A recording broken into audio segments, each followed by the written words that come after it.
Muy bien, vamos a trabajar y a continuar con nuestro tema. Habíamos abordado lo que eran los tipos de estrategias. eh, Ahora estamos en la página específicamente 23 y vamos a trabajar hoy lo que es la 23, 24 y 25. Hasta ahí solamente.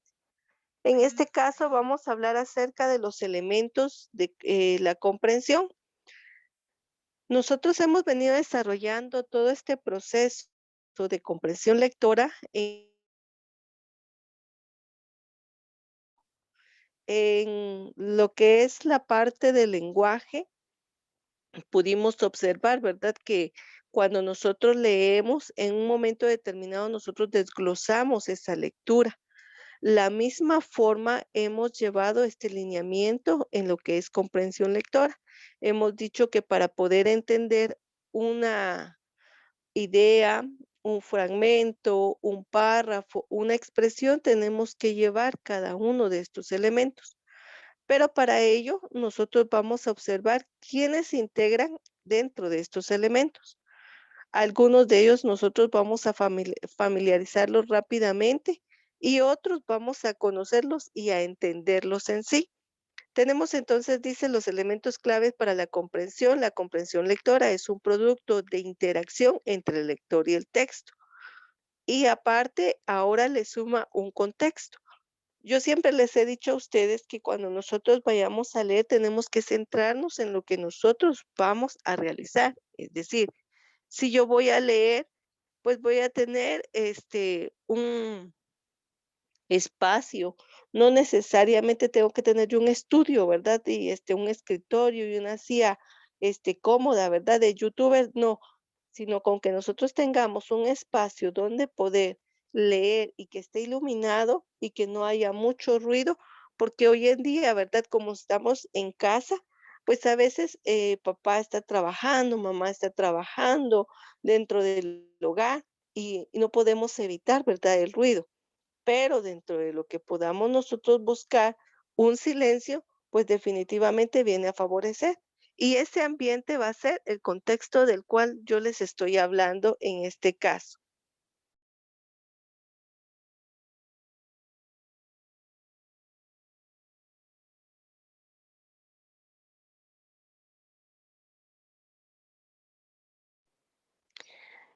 Luego tenemos el lector.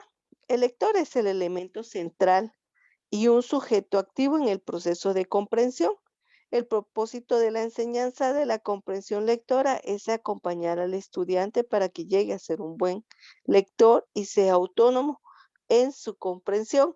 Es decir, ya no vamos a tener del todo, ¿verdad? Una guía que nos vaya a nosotros a representar y a decir, ah, bueno, es que esta palabra significa esto, ¿verdad? Sino en un momento determinado, cuando usted esté solo como tal leyendo, pues usted tenga el auxilio de un diccionario. A nosotros desde pequeños se nos inculcó, ¿verdad? Que siempre teníamos que tener un diccionario de bolsillo. Y antes decían los niños, ¿verdad? Cuando eran pequeños o cuando son pequeños, mejor dicho, dicen regularmente. Pero ¿por qué tenemos que cargar un diccionario, verdad? ¿Para qué nos va a servir? Porque cada vez que ellos en un momento determinado van sumando una palabra a su vocabulario, van integrando, ¿verdad? Ese elemento, esa significación. Y que en su momento nosotros deberíamos de sumarle no solamente el significado, sino buscar la palabra sinónimo de lo que nosotros estamos leyendo. Las características de un buen lector. Dice, el buen lector lee con fluidez, tiene claro el propósito de su lectura y de ser necesario puede modificarlo mientras lee. ¿Por qué nosotros estamos diciendo modificar? Porque nuevamente estamos incorporando elementos nuevos de los que nosotros podemos observar. Y acá nos muestra una gráfica de cómo un lector va desarrollando cada una de las características que hemos venido abordando. Para comenzar, tenemos, dice que sintetiza información globalizando o abstrayendo a partir de conceptos y detalles. Cuando nosotros vamos a leer, regularmente hemos abordado unos 3 párrafos y nosotros ya estamos identificando a qué se refiere la lectura. Estamos teniendo una abstracción dentro de lo que nosotros llamamos anteriormente la metacognición, es decir, de un conocimiento previo que yo ya tenía, estoy elaborando un nuevo conocimiento. Y a esa metacognición, es decir, a la unión del conocimiento nuevo, y el previo que yo ya tenía, estoy elaborando un nuevo conocimiento. Y que en su momento usted está generando en su memoria a largo plazo esa incorporación o modificación de ese nuevo conocimiento. Selecciona información según la importancia y utilidad de interés. Nosotros podemos leer 15 páginas, que de las 15 páginas nosotros podemos obtener solamente palabras claves y que de esas palabras claves nosotros vamos a esquematizar una información. Entonces ya no vuelvo a copiar las 15 hojas, sino solamente estoy abstrayendo, estoy seleccionando aquella información que me es útil. Puede leer tanto en silencio como en voz alta.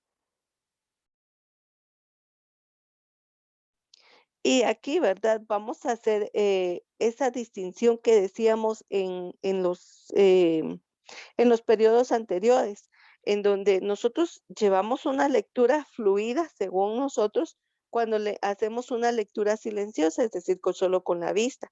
Y avanzamos bastante, porque entonces no tenemos aquello de que me he equivocado, al pronunciar la palabra. En cambio, cuando nosotros hacemos una lectura en voz alta, llevamos la dicción y la precisión de la pronunciación o entonación de la palabra. Y ahí es donde nosotros hacemos pausas y retrocedemos porque no hemos podido pronunciar alguna palabra. Lee con fluidez y exactitud, una velocidad. Yo les decía que nosotros pues ya no leemos deletreadamente, ¿verdad? Sino nosotros ya mantenemos un ritmo adecuado de poder leer, pero esto se va a ir sumando cuando nosotros vayamos incorporando la lectura como un hábito. Por eso les decía la vez anterior, tenemos que ir sumando. Y esto nosotros ya lo sabemos y lo conocemos. A usted le han dicho, lea por favor 15 minutos diario. Después de una semana sume unos 5 minutos más. Después de 3 semanas sume 5 minutos más. Después de un mes usted ya tiene que leer diariamente 30 minutos. Pero una lectura comprensiva, no una lectura superficial. Porque a veces decimos, no, yo leo ahorita y como ya me aburrí, leí el primer párrafo, el segundo, y luego me salto 3 hojas, y como ya me aburrí, ¿verdad? Mejor me salto otras 5, y según yo estoy haciendo una lectura. Dice lee de manera automatizada.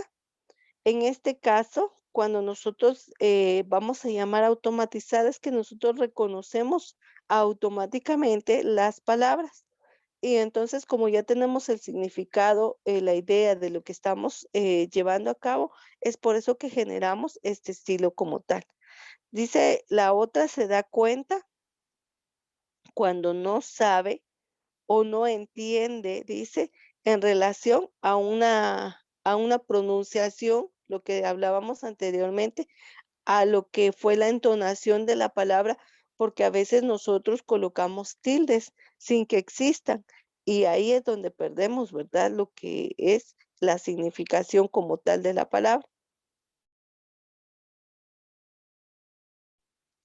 Entonces nosotros al evaluarnos como tal, pues vamos a generar nosotros mismos aquella actitud, ¿verdad? De saber y comprender si realmente lo estoy haciendo bien o no. O sea, no me puedo engañar a mí mismo, ¿verdad? Y decir, ah, sí, yo sé leer, yo tengo buena fluidez, tengo buena comprensión, cuando en realidad yo sé cuáles son las dificultades o cuáles son las falencias que puedo tener dentro de la lectura. La siguiente dice, selecciona y adapta las estrategias de lectura según el texto y el propósito de la lectura. Pues definitivamente nosotros vamos de subrayado, alguna marcación, alguna, por ejemplo, llevar lo que les decía, las palabras claves anotadas, tomando nota y haciendo un pequeño resumen, desarrollar un esquema, pues nosotros siempre vamos a desarrollar una especie de anotación y a esa anotación nosotros vamos a llamarle estrategia, porque en un momento determinado, como tenemos un propósito de lectura, definitivamente es comprender, ¿verdad? Pero aparte de ello, encontrar o hilar todo aquel contenido nuevo, pues nosotros vamos a ir haciendo anotaciones. Al leer en voz alta, respeta signos de puntuación, hace pausas donde corresponde. Y nosotros ya hemos visto, ¿verdad? En la práctica, cómo algunos compañeros generan pausas donde no las hay y a veces leen de corrido habiendo comas o habiendo puntos. Y cuando existen signos de entonación, o signos de admiración, signos, de interrogación, por ejemplo, no hacen la pregunta, sino lo leen normal. Entonces no se entiende, ¿verdad?, a qué se refiere como tal. Y por último dice, puede resumir un texto destacando las ideas principales e identificando las relaciones distintas, identificando las relaciones entre distintas ideas. Regularmente, la estructura de un texto siempre presenta una introducción, un desarrollo y un final. En esa introducción nos presenta de forma panorámica a qué se refiere el tema. Cuando hablamos nosotros de un desarrollo, nos va a presentar ideas principales, ideas secundarias. Y en un momento determinado, según el tipo de lectura que nosotros estemos abordando, pues nos presenta regularmente contraposiciones, diferencias, similitudes o hace referencia a diferentes postulados del tema que se esté abordando, para luego llegar a las conclusiones que sería el final del tema como tal. Todas estas estrategias, todas estas características que nosotros, observamos, son las que nosotros deberíamos de llevar a cabo en todo momento dentro de una lectura. No es solamente lo que yo les decía, ¿verdad? Ah, bueno, voy a leer, 5 minutos porque es lo que a mí me interesa, ¿verdad? Y hasta ahí voy a quedar. Y ya, ya entendí, ¿verdad? Con la primera hoja ya sé de qué es lo que trata todo el tema, ¿para qué lo leo, verdad?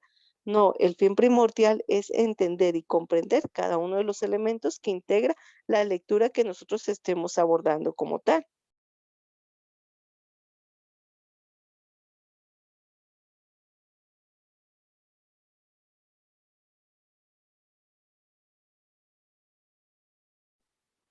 Otro elemento es la motivación, el interés.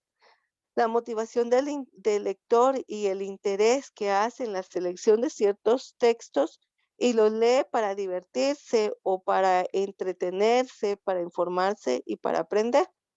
Yo considero que en todo momento un lector debe de tener un interés, ya sea así por entretenimiento. Muchas veces, nos quejamos de que Guatemala en un momento determinado, pues, no tiene una cultura, de lectura, Guatemala está en los índices bajos de salud, Guatemala, se encuentra en el último, estándar de desarrollo, etcétera, etcétera. ¿Y por qué nosotros mantenemos eso? Porque a su mayoría no nos gusta leer, nunca encontramos información entretenida, nunca buscamos la información como tal, no nos gusta que nos impongan la lectura y si nos imponen la lectura lo hacemos por esa posición, por imposición. No hay un interés personal en todo ser que vaya a decir, bueno, pues no me importa que el periódico sea de hace 3 meses, ¿verdad? Lo que me interesa es practicar mi lectura. Y si tenemos el periódico de hoy en día, pues nunca, nos detenemos a leer cada espacio estipulado que tiene un periódico. Y hoy en día es mucho más fácil y más sencillo, porque con nuestro dispositivo y teniendo lo que es Internet, nosotros podemos leer lo que querramos. Ayer hacíamos, una discusión con otro grupo y les decía en un momento determinado, si alguien sabía realmente por qué existe una guerra entre lo que es Ucrania y Rusia. Y a veces me decía, algunos fueron las respuestas, son muchas teorías. Sí, pero ¿cuáles son estas teorías? Otro, me decía, pues eso no nos interesa a nosotros. Entonces, ahí nosotros damos respuestas negativas porque nosotros tendríamos que estar interesados por todo en un momento determinado. No es que si la información me va a venir a favorecer en algún momento, sino porque tendríamos que estar informados. No es que me sea impuesta, ¿verdad? O, bueno, eso no nos interesa porque no corresponde al curso, ¿verdad? A mí qué me importa qué es lo que está pasando, en Europa. No, es que es parte de una cultura general que nosotros debemos de mantener. Y en esta cultura general es como nosotros enriquecemos esta parte de la comprensión lectora y la práctica que nos va a llevar a la misma como tal. El dominio en que se lee. Bueno, aquí definitivamente, dentro del dominio que se lee, nos dice o nos aclara esta lectura que si nosotros en un momento determinado pertenecemos a un idioma español, pues tendríamos que hablar y leer en un idioma español. Si nosotros perteneciéramos a un idioma materno, por ejemplo el quiché, pues dice que también deberíamos de hablar y leer en quiché porque eso va a facilitar el desarrollo comprensivo de la persona como tal. Y nosotros lo venimos haciendo, ¿verdad? Lo venimos fortaleciendo sobre esta base. Tal es el caso de los libros que tenemos de lectura. Pues ninguno de ustedes les he asignado un libro en inglés, ¿verdad? Porque mi interés no es como tal que usted lea el inglés, sino que usted comprenda sobre la base que es su idioma español como tal. Y vuelvo a repetir, acá establece que si en un momento determinado nosotros fuéramos una institución bilingüe, pues definitivamente sobre ese idioma materno es que nosotros deberíamos de desarrollar estas lecturas. Aparte suma, ¿verdad? Que el contexto tiene que ser relacionado al mismo.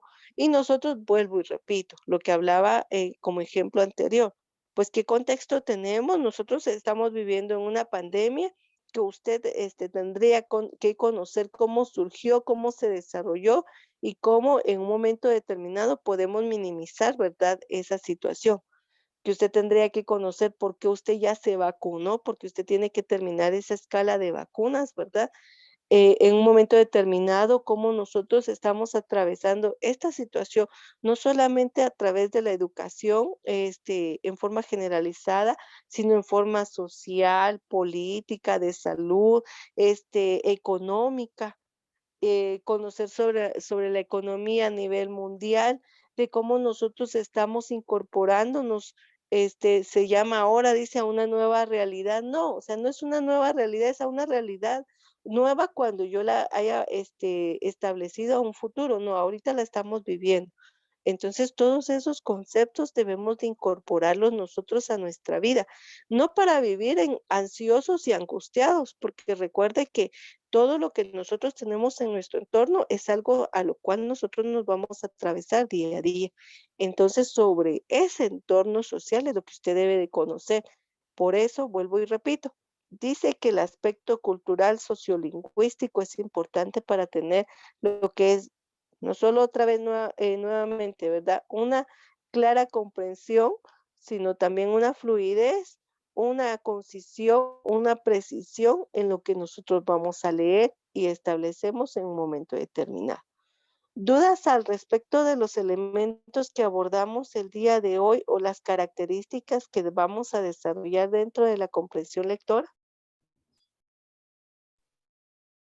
No sé.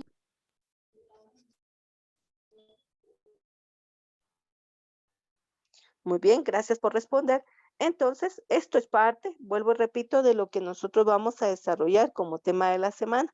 Aparte, vamos a sumar los dos ejercicios que corresponden a la semana, que sería la lectura número 9 y número 10. Y que como tenemos ya tiempo específico, ¿verdad? Para poderlo desarrollar, también vamos a hacer en el próximo periodo la práctica de lectura que hemos incorporado dentro de lo que es comprensión lectora.